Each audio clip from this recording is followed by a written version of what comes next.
Mabuhay Pilipinas! Maligayang pagbabalik dito sa aking channel, pero kung bago ka lang, pasuyo ng like and subscribe. Salamat agad. Ngayong araw ng Linggo, July 21, 2024, update lamang po tayo sa binabantayan nating bagyong Karina.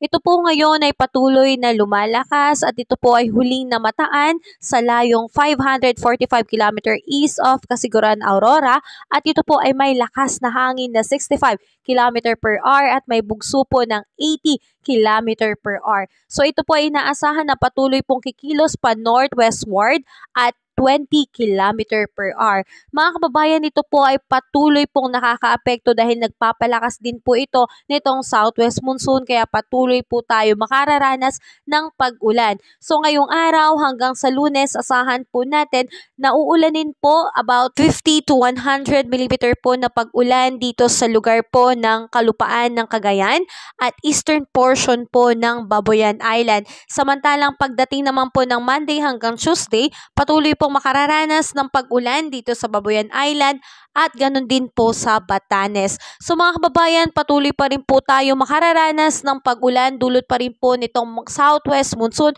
o hanging habagat na patuloy pong pinapalakas nitong bagyong Karina. Kaya patuloy po tayong mag-ingat lalo na po sa mga low-lying areas na madali pong bahain. Patuloy po tayong maging alerto dahil hindi po biro ang dulot na pagbaha lalo na kung magiging malakas at matagal po ang pag-ulan sa mga apektadong area po.